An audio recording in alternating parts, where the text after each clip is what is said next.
Straight cut pant మనం first ఇక్కడ నుంచి మనము 2.5 విడ్త్ తీసుకుంటాం. ఇది ఎందుకంటే ఎలాస్టిక్ వేయడానికి మనకి ఫోల్డింగ్ కోసం అన్నమాట. ఇక్కడ నుంచి మనము వేస్ట్ మెజర్మెంట్ ని బై 4 చేసుకొని ఎంతైతే వస్తుందో ఆ మెజర్మెంట్ ఇక్కడ మార్క్ చేస్తాము.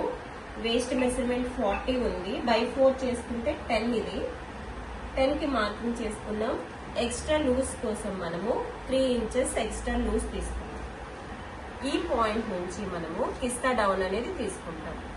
ఇప్పుడున్న పర్సన్ కి కిస్తా డౌన్ 13 అయితే సరిపోతుంది. 13 పెట్టుకున్నాము. ఇక్కడ నుంచి మనము కిస్తా లూజ్ అనేది 3 ఇంచెస్ తీసుకున్నాం. 3 ఇంచెస్ తీసుకొని ఇక్కడ ఈ రౌండ్ కిస్తా రౌండ్ అనేది గీసుకుంటాం. ఓకేనా? ఇప్పుడు ఈ పాయింట్ నుంచి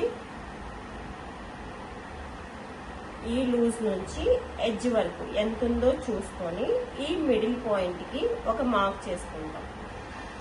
ఓకేనా? మిడిల్ పాయింట్ మార్క్ చేసుకొని ఇక్కడ స్ట్రైట్ లైన్ గీసుకుంటాము.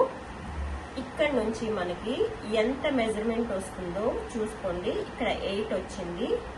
అదే 8 ని మనము ఇక్కడ పెట్టి మిడిల్ పాయింట్ ని మార్క్ చేసుకోవాలి. ఎందుకంటే మనం లెగ్ లూజ్ ఇక్కడే తీసుకుంటాం. ఇది చాలా ఇంపార్టెంట్. మిడిల్ పాయింట్ అనేది మిడిల్ పాయింట్ మార్క్ చేసుకున్న తర్వాత మనకి ఎంతైతే లెగ్ లూజ్ కావాలో అంత మినిమం 6 పెట్టుకున్నాం అనుకో, 7 పెట్టుకున్నాం అనుకోండి. 7 అంటే 3.5 ఇటువైపు, 3.5 ఇటువైపు, ఇలా వచ్చేలాగా మనము టేప్ పెట్టుకొని ఇక్కడ ఒక మార్క్ ఇక్కడ ఒక మార్క్ వేసుకుంటాం.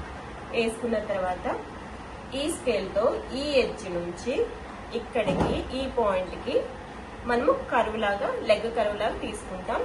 ఈ పాయింట్ లో కూడా లెగ్ కర్వ్ లాగా తీసుకుంటాం. ఈ డౌన్ లో మనము ఫోల్డింగ్ కోసం 2 ఇంచెస్ వదిలేస్తాము.